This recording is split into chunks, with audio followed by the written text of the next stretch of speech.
দেখেছিস ছোট হয়েও কি সুন্দর ওদের মাথায় বুদ্ধি। আল্লাহ ওদের ভালো করুন, আল্লাহ ওদের ভালো করুন। তোরা একেবারেই ঠিক বলেছিস। জিডি ইসলামিক কার্টুন, ইসলাম, আদব শিক্ষা ও নৈতিকতা সমৃদ্ধ।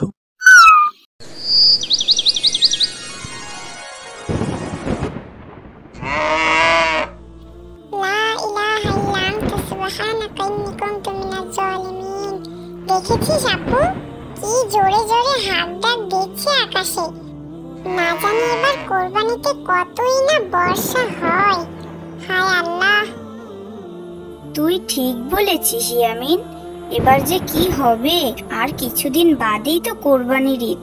এখনই যদি এত বর্ষা হয় তাহলে না জানি পশুদের কতই না কষ্ট হবে এবং মানুষ কিভাবে কোরবানি দিবে।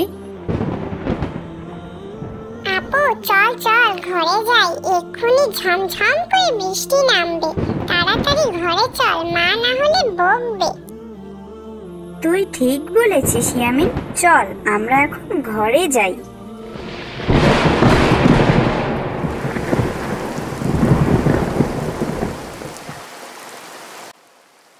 দেখেছিস আপু, কি ভারী বৃষ্টি হচ্ছে। না জানি বন্যা হয়ে যায়। কে জানে এবার কোরবানি যে কি হবে। আর আমাদেরও তো গরু কেনা শেষ। এখন এই বন্যা হতে থাকলে এই গরু তো ভিজে ভিজে অসুস্থ হয়ে যাবে। আমাদের তো রাখারও কোনো জায়গা নেই রে। তুই ঠিক বলেছিস ইয়ামিন, কি যে হবে। আল্লাহর কাছে দোয়া কর যেন খুব দ্রুত এই বর্ষা শেষ হয়ে যায়, না হলে কোরবানিদের দিন যে কি হবে। ইয়ামিন, হুমায়রা, কি করছো তোমরা? এই তো বাবা, তেমন কিছুই নয়। আমাদের কোরবানির গরুটির জন্য খুব চিন্তা হচ্ছে। যেমন ভাবে বৃষ্টি শুরু হয়েছে, না জানি কোরবানির আগে গরু অসুস্থ না হয়ে পড়ে। আরো কত মানুষই তো গরু কিনেছে, কত হাট বসেছে। কি যে হবে এই বর্ষায়। তুই ঠিক বলেছিস আপু, আমাদের জন্য শুধু চিন্তা নয়, অনেক মানুষের জন্যই চিন্তা হচ্ছে। এমন ভাবে বৃষ্টি হতে থাকলে কি হবে এই পশুদের। তোমরা ঠিক বলেছো ইয়ামিন, আসলে এটা বেশ চিন্তার বিষয়। আমিও খুব চিন্তা করেছি, তবে তোমাদের মতো এত গভীর করে চিন্তা করা হয়নি। আসলে দিন দিন যে বৃষ্টির হার বাড়ছে, এমন বাড়তে থাকলে তো এবার অনেক ক্ষতি হয়ে যাবে। তোমরা বেশি চিন্তা করো না, আল্লাহ ভরসা। আল্লাহ যা করবে ভালোর জন্যই করবে। তোমরা শুধু নামাজ পড়ে দোয়া করো। তুমি ঠিক বলেছো মা, কিন্তু আসলে আমাদের কিছু একটা করতে হবে যাতে এই কোরবানির পশুদের কোনো ক্ষতি না হয়। আর কিছুদিন বাদে ইনশাআল্লাহ বর্ষা ঠিক হয়ে যাবে। কিন্তু কোরবানির পশু পাখি যদি অসুস্থ হয়ে পড়ে তাহলে এদের কিভাবে আমরা ঠিক করব এই অল্প কিছু দিনের মধ্যে। তার চেয়ে এদের নিরাপদ একটা স্থানে রাখা উচিত। আর পানিতে সবকিছুই প্রায় অল্প অল্প করে ডুবে যাওয়া ধরেছে। দিন যত বাড়বে পানি ততই বাড়বে। এর জন্য একটা নিরাপদ স্থান এদের খুবই দরকার। তুই ঠিক বলেছিস ভাই আমার। নিশ্চয়ই আমরা ভেবেচিন্তে খুব ভালো একটি উপায় বের করব। ইনশাআল্লাহ, আল্লাহ নিশ্চয়ই আমাদের জন্য উত্তম কিছু রেখেছেন। তুমি ঠিক বলেছো ইয়ামিনের বাবা। আচ্ছা, এখন চলো আমরা সবাই দুপুরে খেতে বসি। খাবার হয়ে গিয়েছে। না মা, আমরা এখন কিছু খাবো না, বরঞ্চ আমরা কিছু শুকনো মুড়িও চিড়ে নিয়ে নৌকা নিয়ে আমি ও ইয়ামিন গিয়ে দেখি গ্রামের কি অবস্থা। অনেকেরই ঘরে খাবার নেই। আমরা যদি পারি এতটুকু তাদের জন্য করতে, তাহলে এ দিয়ে অন্তত তাদের পেট না ভরতে পারলেও খিদে তো কমবে, তাই না বলো? আমরা গিয়ে গ্রামটা একটু ঘুরে দেখে আসি। মা, তোমরা খেয়ে নাও, আমরা এসে খেয়ে নেব। তুই ঠিক বলেছিস আপু, চল চল গিয়ে গ্রামের মানুষদেরও দেখা হলো আর কোরবানির পশুদেরও আমাদের একটু দেখা হলো। চল চল আপু, দেরি না করে এক্ষুনি চল নৌকাটা নিয়ে। ছোট হয়েও তোমরা বড়দের মতো কত চিন্তা করছো। আল্লাহ তোমাদের ভালো করুন। চল আপু, দেরি না করে আমরা এক্ষুনি বেরিয়ে পড়ি। বৃষ্টি অনেকটাই কমে গিয়েছে এবং আকাশও পরিষ্কার হয়ে গিয়েছে, তবে পানি মনে হয় কমেনি। চল আপু চল। কি অবস্থা দেখ আপু, সবার হাঁটু পর্যন্ত পানি এবং সবার পশু পাখি কেমন দাঁড়িয়ে আছে। আহারে কি মায়া লাগছে। ও ইয়ামিনের বোন, তোমাদের অনেক অনেক ধন্যবাদ। এই বিপদের দিনে তোমরা ছোট হয়েও আমাদের দেখতে আসলে। এই গ্রামের বড় বড় ব্যক্তিরা দালানে উঠে বসে আছে, আমাদের কেউ খোঁজ নেয়নি কেউ খোঁজ নেয়নি। আমাদের চিন্তা না হয় বাদই দিলাম, এই কোরবানির জন্য পশুগুলোর কি হবে একটু বলো দেখিনি। চিন্তা করেই তো দিশে পাচ্ছি নে, কি যে হবে। আল্লাহ তুমি রহম করো। চিন্তা করো না দাদিমা, আমরা নিশ্চয়ই যে কোনো ব্যবস্থা নিচ্ছি, তোমরা কোনো চিন্তা করো না। আচ্ছা আপু, ঘর বাড়ি না হয় ডুবে গেল, কিন্তু কলা পাতা দিয়ে যদি আমরা একটু সুন্দর করে ঘর করি এবং সেই ঘরে যদি আমরা সমস্ত পশুগুলো নিয়ে রাখি, তাহলে কেমন হয় বলতো? মানুষ না হয় ঠিকই ভেসে নৌকায় থাকতে পারলো, কিন্তু পশুগুলো তো আর থাকতে পারবে না। ওদের জন্য না হয় আমরা একটা আশ্রয়ের ব্যবস্থাই করলাম, এতে করে পশুগুলো সুস্থ থাকলো এবং মানুষ কোরবানিও সুন্দরভাবে দিতে পারলো। কেমন হয় বিষয়টা বলতো? ইয়ামিন, তুই তো দারুণ এক আইডিয়া বের করেছিস। মাশাআল্লাহ মাশাআল্লাহ। চল দেরি না করে এক্ষুনি আমরা কলা পাতা নিয়ে একটি সুন্দর করে ঘর বানিয়ে ফেলি, তারপরে গ্রামের সব গরু ছাগল নিয়ে ওখানে রাখবো। দেখবি গ্রামের মানুষ সবাই এতে খুশি হবে। দেরি না করে এক্ষুনি চল।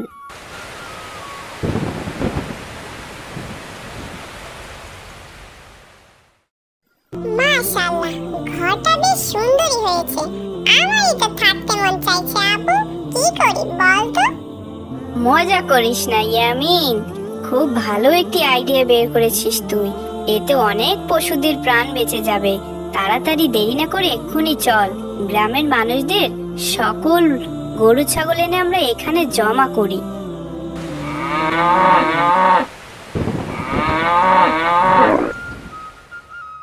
দেখেছিস, ছোট হয়েও কি সুন্দর ওদের মাথায় বুদ্ধি। আল্লাহ ওদের ভালো ঠিক করুন, আল্লাহ বলেছিস, ওদের ঠিক ভালো করুন। বলেছিস, তোরা একেবারেই ঠিক বলেছিস। চলো দাদু ভাইরা, এখন আমরা ঘুমাতে যাই। আগামীকাল থেকে আমি আবার রোজা রাখবো। একটু তাড়াতাড়ি না ঘুমালে উঠবো কিভাবে? দাদি ভাই, তুমি কিসের রোজা রাখবে? আগামীকাল থেকে তো রমজান মাস নয়, রমজান মাসটা চলে গিয়েছে, তাহলে তুমি কিসের রোজা রাখবে? আরে দাদু ভাই, আগামীকাল থেকে জিলহজ মাসের 1 তারিখ যে, আর 10 দিন পর যে কুরবানি। জিলহজ মাসের 1 তারিখ থেকে রোজা রাখলে অনেক সওয়াব। তাহলে জিলহজ মাসের 1 তারিখ থেকে 10 তারিখ পর্যন্ত রোজা রাখলে অনেক সওয়াব। হ্যাঁ দাদু ভাই, 1 তারিখ থেকে 10 তারিখ পর্যন্ত রোজা রাখলে অনেক সওয়াব। আল্লাহর নিকট সবচেয়ে পছন্দীয় দিন হলো জিলহজের এই 10 দিন। এই 10 দিনে করা নেক আমল জিহাদের চেয়েও উত্তম। এটি তিরমিজি শরীফে এসেছে। এই দিনগুলোতে বেশি বেশি তাকবীর, তাহলিল ও তাহমিদ বলো। জিলহজের প্রথম 9 দিনের রোজা রাখলে প্রতিটি দিনের রোজার বদলে 1 বছরের রোজার সওয়াব। আরাফার দিনে রোজা রাখা পূর্ব ও পরবর্তী 1 বছরের গুনাহ মাফের কারণ। আল্লাহু আকবার, আল্লাহু আকবার, লা ইলাহা ইল্লাল্লাহু, আল্লাহু আকবার, আল্লাহু আকবার, ওয়ালিল্লাহিল হামদ। এটা তাকবীরে তাশরিক, যা 9 থেকে 13 জিলহজ পর্যন্ত বলা সুন্নাত। সুবহানাল্লাহ, কত সুন্দর কথা দাদি। আমরাও বড় হলে রোজা রাখবো, তাহলে আল্লাহ আমাদের অনেক সওয়াব দিবে, তাই না বলো? হ্যাঁ দাদু ভাই, ঠিক বলেছো, ঠিক বলেছো।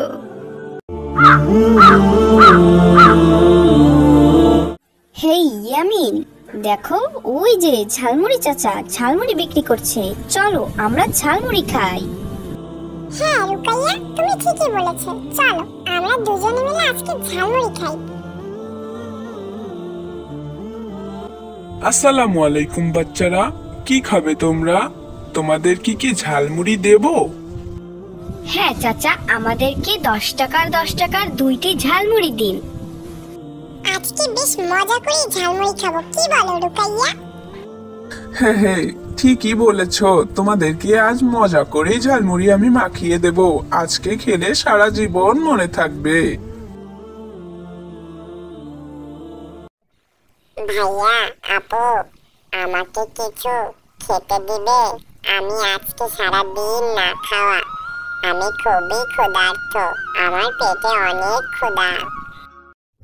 আরে না না, তুমি যাও তো, এখন আমাদের খাবারের মধ্যে বাগড়া দিতে এসো না তো। তুমি কি আজকে সত্যি সারাদিন না খাওয়া? তোমার নাম কি বাবু? আমার নাম আবু সাইম। আমার বাবা একজন রিক্সা চালক। তিনি আজ 2 দিন অসুস্থ থাকায় ঘরে কোনো খাবার নেই। আমি বাধ্য হয়ে আজকে রাস্তায় নেমেছি। যদি আপনারা আমাকে একটু সহযোগিতা করেন তাহলে আমার ভীষণ উপকার হবে। আমি সারা জীবন আপনাদের জন্য দোয়া করব। আহারে, বাচ্চাটার মনে কতই কষ্ট। আরে চাচা, আপনি কথা না বাড়িয়ে ঝালমুড়ি বানান তো। এইসব গরিব ফকিন্নি যে কোথা থেকে আসে, এদের কাজই হচ্ছে এইসব। ছি ছি রুকাইয়া, এভাবে বলতে নেই কাউকে। তুমি তো শুনলেই, তার বাবা একজন রিক্সা চালক। তিনি প্রতিদিন ইনকাম করে বাসায় খাবার জোগাতো। আজকে সে অসুস্থ থাকায় তার বাচ্চা আজকে রাস্তায় নেমেছে। আমাদের অবশ্যই ওকে সাহায্য করা উচিত। তুমি সাহায্য না করে ওকে এত বেশি কথা বলছো? সত্যি আমি অবাক হয়ে পড়েছি রুকাইয়া। মানুষকে ঠকিয়ে টাকা মেরে খাওয়ার ধান্দা এগুলো ইয়ামিন, তুমি কি তা বুঝতে পারছো না? রাসূল সাল্লাল্লাহু আলাইহি সাল্লাম বলেছেন, যে ব্যক্তি আল্লাহর জন্য কোনো মুসলিমের দুঃখ দূর করবে, আল্লাহ তাআলা স্বয়ং তার দুঃখ আখিরাত এবং দুনিয়া থেকে দূর করে দিবেন। শোনো রুকাইয়া, সহিহ বুখারী শরীফে বলা হয়েছে, যে ব্যক্তি অন্যের উপকারে লিপ্ত থাকবে, মহান আল্লাহ তাআলা তার উপকার করবে। আমি আমার ভুল বুঝতে পেরেছি ঝালমুড়ি চাচা এবং ইয়ামিন। আমি সত্যিই দুঃখিত, আমাকে ক্ষমা করে দাও ভাই। আর চাচা, আপনি আমাদেরকে আরো একটু ঝালমুড়ি বাড়িয়ে দিন। আমি আপনাকে আরো একটু টাকা বাড়িয়ে দিব। আরে না না, আজকে আমি তোমাদের একজনের কাছ থেকেও একটি ঝালমুড়ির টাকাও নেব না। কারণ আজকে আমি তোমাদের বিবেক বুদ্ধি দেখে সত্যি আনন্দিত এবং তোমাদের উৎসাহিত করতে আমি আজকে কোনো টাকাই নেব না। তোমরা এই অল্প বয়সেও যে মানুষকে সহযোগিতা করা শিখে গিয়েছো, এটাই অনেক। আল্লাহ তোমাদের উত্তম পুরস্কার দান করুক।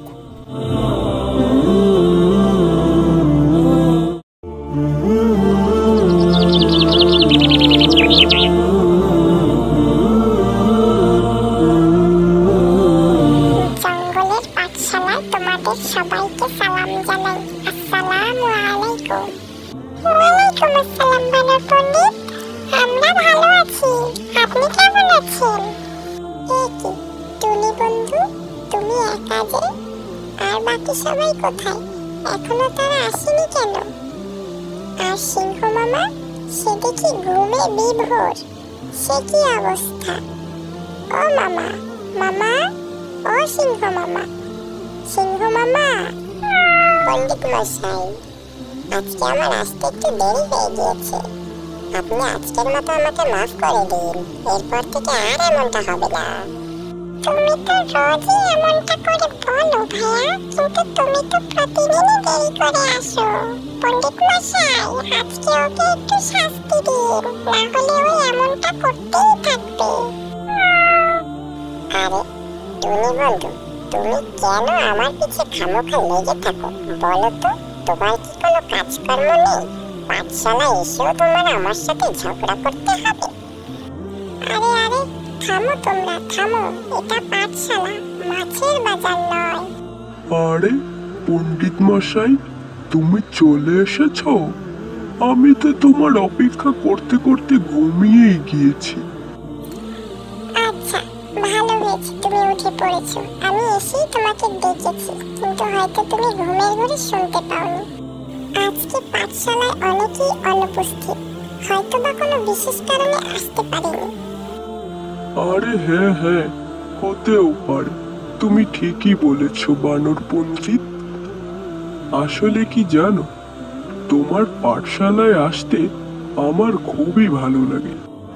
তুমি পাঠশালায় মজার মজার গল্প বলো, সুন্দর সুন্দর ছড়া বলো এবং শিক্ষণীয় শিক্ষণীয় কথাবার্তা কাজকর্ম শেখাও, যা আমাদের জঙ্গলের জন্য খুবই উপকারী।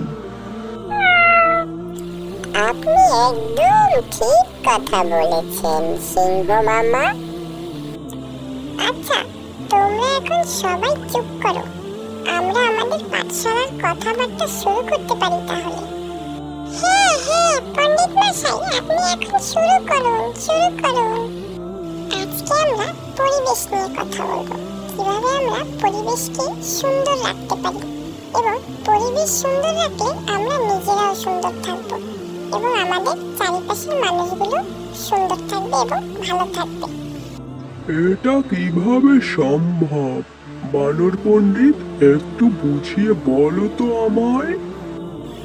আমরা সবাই মিলেমিশে একসাথে যদি কাজ করি এবং একসাথে একে অপরকে সহযোগিতা করি, তাহলেই আমাদের পরিবেশ সুন্দর থাকবে এবং আমরা নিজেরাও সুন্দর থাকবো। এখন আসো আমরা কিভাবে এই সুন্দর রাখবো এবং সুন্দর থাকবো তা নিয়ে আলোচনা করি। পরিবেশ বলতে সাধারণত আমাদের চারিপাশকে ঘিরেই বোঝানো হয়ে থাকে। আর এই চারিপাশকে যদি আমরা সবসময় সুন্দর পরিপাটি রাখতে পারি, তাহলে আমরা নিজেরাও সুন্দর এবং পরিপাটি থাকতে পারবো। আমরা যদি কখনো কারোর সাথে ঝামেলা ঝগড়া করি, তাহলে আমাদের পরিবেশ দূষিত হয়ে যায়। এর জন্য কখনোই কারোর সাথে ঝগড়া করা যাবে না, তাহলে পরিবেশ দূষিত হয়ে যাবে। আমার কারণে অন্য একজন কষ্ট পাবে, আমার কারণে অন্য একজনের পরিবেশ নষ্ট হবে এবং আমারও পরিবেশ নষ্ট হবে। সমস্যা হবে, নম্র ভদ্রভাবে সমাধান করা হবে, কিন্তু কোনো গ্যাঞ্জাম ফ্যাসাদ করা যাবে না। তোমাদের আজকে আমি এই একটি শিক্ষাই দিলাম, তোমরা এটি সবসময় মাথায় রাখবে। আমি যেন আর কখনোই দেখি না বা শুনি না যে তোমরা একে অপরের সাথে ঝগড়া করেছো এবং কেউ কারো পিছিয়ে লেগেছো। তোমরা কি বুঝতে পেরেছো টুনি বন্ধু, বিড়াল ভাইয়া এবং সিংহ মামা? হ্যাঁ পণ্ডিত মশাই, আমি বুঝতে পেরেছি, আমি নিজের ভুল বুঝতে পেরেছি, আপনি ঠিকই বলেছেন। আরে বানর পণ্ডিত, তুমি তো আজকে একটি খুবই ভালো শিক্ষা দিলে, যেটি আমাদের জন্য উপকার হবে এবং আমাদের সামনে থাকা ছোট্ট বন্ধুদের জন্য অনেক উপকার হবে। কারণ আমরা কখনোই একে অপরের সাথে ঝগড়া করব না। ঝগড়া করলে পরিবেশ নষ্ট হয়, এটি সব সময় মাথায় রাখবে কিন্তু বন্ধুরা। কি করব কিছুই যে বুঝতে পারছি না। আরে ওইখানে রহিম দাঁড়িয়ে আছে না? দেখি তো গিয়ে, একা একা নদীর পাড়ে দাঁড়িয়ে কি করছে ও?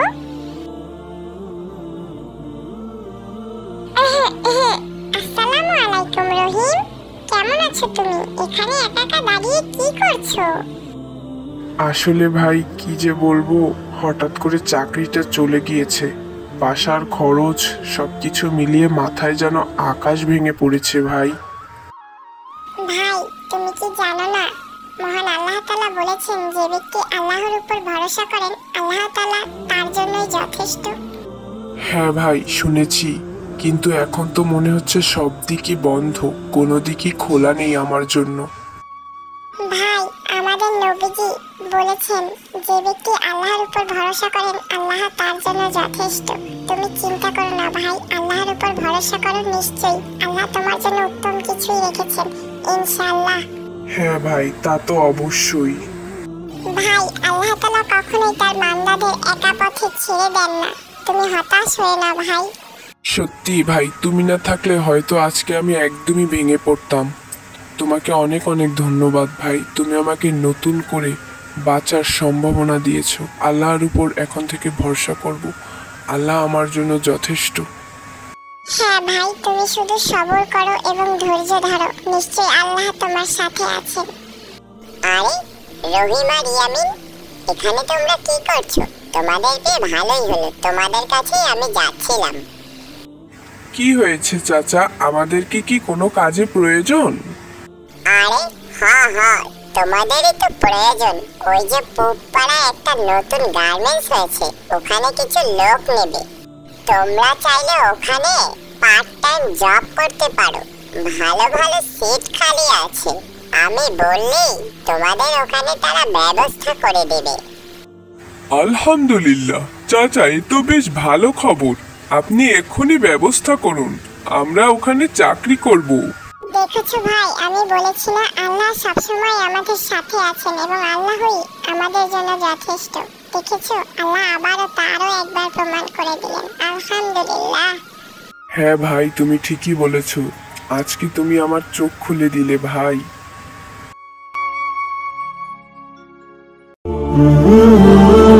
আরে আরে, কই গেলি রে? কই গেলি রে হতচ্ছাড়া? এখনো তুই জঙ্গলে যাচ্ছিস না? কাঠ কেটে আনবি কখন আর বাজারে তা বিক্রি করতে যাবি কখন? হ্যাঁ, লাট সাহেব যেন কোন জায়গার? মা তো মরে গিয়ে বেঁচে গেছে, যত জ্বালা সব আমার। এই তো আসছি মা, পুকুর ঘাটে জামা কাপড় ধুতে দেরি হয়ে গেল, এক্ষুনি যাচ্ছি মা। আবার মুখে মুখে কথা বলা হচ্ছে, দিন দিন যেন সাহস বেড়েই চলছে। কথা না বাড়িয়ে কাঠ কেটে বিক্রি করে টাকা এনে আমায় উদ্ধার করতো। আর তোকে না নিষেধ করেছি আমাকে মা বলে ডাকবি না? আমাকে একমাত্র আমার ছেলেই মা বলে ডাকবে, তুই ডাকবি না। এমন করে বলো না মা, সেই ছোটবেলায় মা মারা গিয়েছে, তারপর থেকে তোমাকে পেয়েছি, তোমাকেই আমি মা বলে ডাকি, তুমিই আমার মা। হয়েছে হয়েছে, আর ন্যাকামি করতে হবে না, এখন দ্রুত যে আমাকে উদ্ধার কর।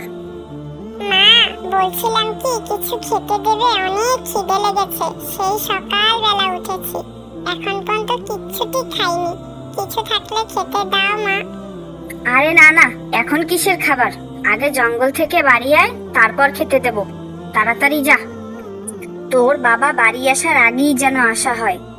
কোথাও গিয়ে আবার ঘাপটি মেরে বসে থাকা যেন না হয়।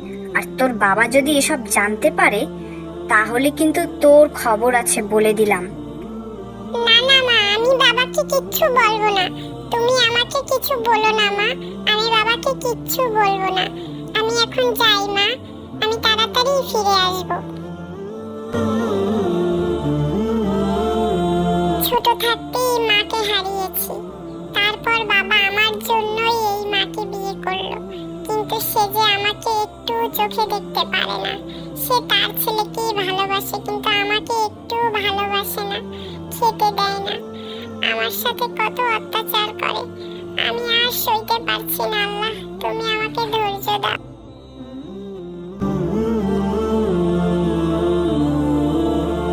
ও ভাই, তুমি কোথায় যাচ্ছ ভাই? একটু এদিকে আসো না। কে যেন ডাকলো মনে হলো না? এই যে ভাই, আমি এদিকে ভাই, একটু আসো না ভাই। আরে তুমি তো একটি গাছ, গাছ হয়ে তুমি কিভাবে কথা বলছো? আমি তোমাকে সব পরে বলছি, তুমি আগে আমায় একটু পানি খাওয়াতে পারো বন্ধু? নিশ্চয়ই, কেন নয়। তুমি একটু অপেক্ষা করো বন্ধু, আমি এক্ষুনি আসছি তোমার জন্য পানি নিয়ে।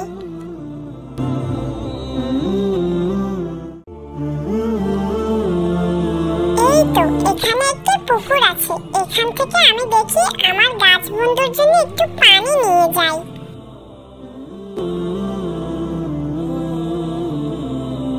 তোমাকে অনেক অনেক ধন্যবাদ।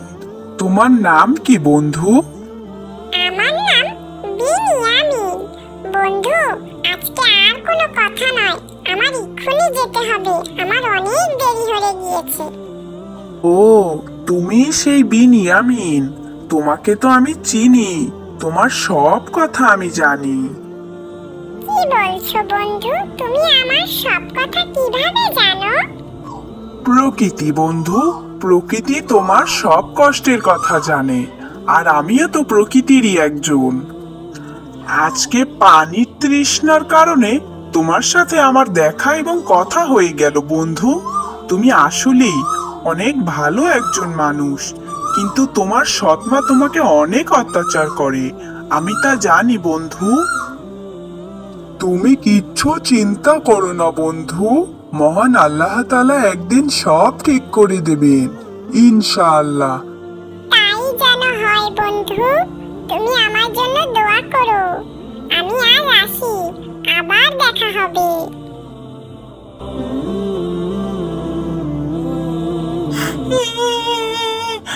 সাপ তো আমাকে এক্ষুনি খেয়ে ফেলবে, কি হবে আমার এখন? কে বাঁচাবে আমাকে? আরে ওই দূরে ইউসুফ দাঁড়িয়ে আছে না, ও কাঁদছে কেন? আরে আরে ইউসুফ, তুমি ভয় পেও না, আমি চলে এসেছি, চুপচাপ দাঁড়িয়ে থাকো। আউযু বিল্লাহি মিনাশ শাইতানির রাজিম, বিসমিল্লাহির রহমানির রহিম। আউযু বিল্লাহি মিনাশ শাইতানির রাজিম, বিসমিল্লাহির রহমানির রহিম। আজকে তুমি ছিলে বলে বেঁচে গেলাম ভাইয়া, তোমাকে অনেক অনেক ধন্যবাদ। সবই আল্লাহ তাআলার ইচ্ছা ইউসুফ, তুমি ভয় পেও না, চলো এখন আমরা বাড়ি যাই। এতক্ষণে তোর আসার সময় হইল ইয়ামিন? এতক্ষণ কই ছিলি? আজকে তোর খবর আছে। দাঁড়াও মা, ভাইয়াকে কিছু বলো না। আজকে জানো, ভাইয়ার জন্য আমি বেঁচে গিয়েছি। একটা সাপ আমার দিকে তেড়ে আসছিল, এমন সময় ভাইয়ের সাথে দেখা। ভাইয়া সাপটাকে আউযুবিল্লাহি মিনাশ শাইতানির রাজিম বলে তাড়িয়ে দিয়েছেন। ভাইয়ের জন্যই আজকে আমি বেঁচে আছি। তুমি ভাইয়াকে আর কষ্ট দিও না মা। তুই আমাকে মাফ করে দে ইয়ামিন, আমার অনেক বড় ভুল হয়ে গিয়েছে। আমি বুঝতে পারিনি, আমি না বুঝে তোর উপর দিনের পর দিন অন্যায় করেছি। আজকে তোর জন্যই আমার ছেলেটা বেঁচে গিয়েছে। তোকে অনেক অনেক ধন্যবাদ। আজকের পর থেকে তোর আর জঙ্গলে যাওয়া লাগবে না, তুই আমাদের সাথেই থাকবি, আর তোকে আমি আর কখনো কষ্ট দিব না।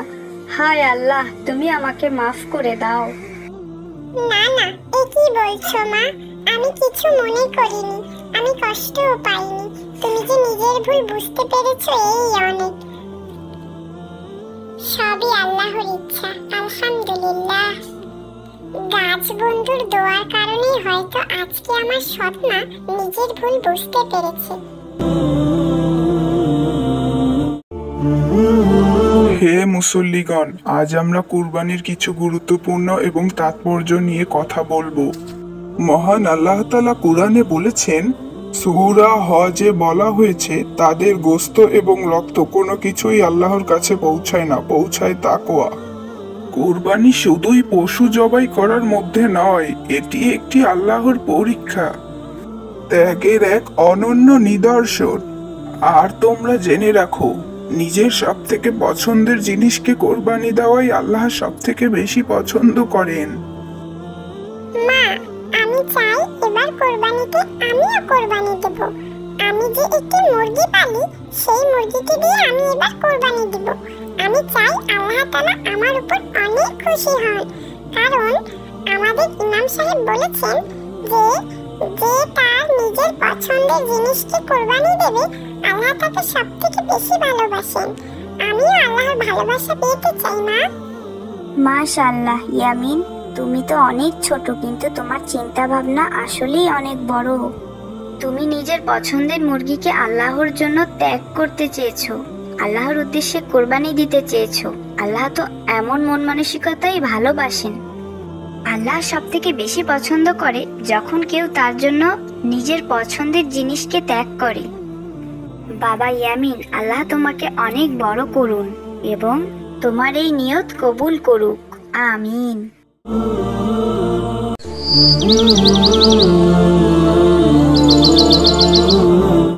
এখন আসি, তবে দোয়া করো মা। কোথায় যাচ্ছ ভাইয়া তুমি? ইয়ামিন, আজ আমরা কোরবানির পশু কিনতে যাব। জানো কি কোরবানি আমাদের জন্য কত বড় একটি আমল? হ্যাঁ ভাই, শুনেছি কোরবানি ত্যাগের একটি বড় উদাহরণ। কিন্তু কিভাবে এটা কাজ করে? আলী ভাই, ওই গরুটি দেখো তো।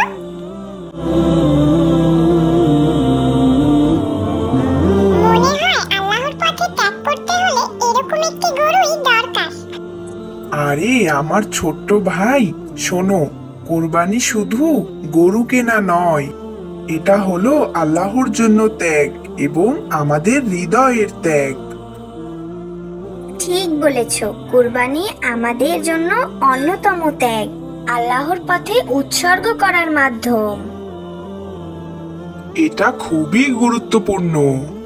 যেমন ইব্রাহিম আলাইহাসাল্লাম তার পুত্র ইসমাইল আলাইহাসাল্লামকে আল্লাহর উদ্দেশ্যে ত্যাগ করেছিলেন, তেমনি আমাদেরও আল্লাহর জন্য নিজের সেরা জিনিস দান করতে হবে। কিন্তু ভাই, আমি শুনেছি কোরবানি দিলে কোরবানির গোশ মানুষের বাড়ি পৌঁছায়। এটা তো বেশ ভালো কাজ। হ্যাঁ ইয়ামিন, কোরবানি শুধু নিজের জন্য নয়, সমাজে গরিবদের সাহায্য করারও একটি উপায়। ঠিক বলেছ মা, আর আল্লাহ তাআলা আমাদের এই ত্যাগের জন্য নেকি দান করেন। কোরবানি আমাদের তাকওয়া, আল্লাহ ভীতি বাড়াতে সাহায্য করেন। ভাই, এবার আমি বুঝতে পেরেছি কোরবানি শুধু গরু কেনা নয়, নিজের হৃদয়ের ত্যাগও। ঠিক বলেছ ইয়ামিন, এই ত্যাগ আমাদের আত্মাকে পবিত্র করে এবং আল্লাহর কাছ থেকে দয়া লাভের পথ করে দেয়।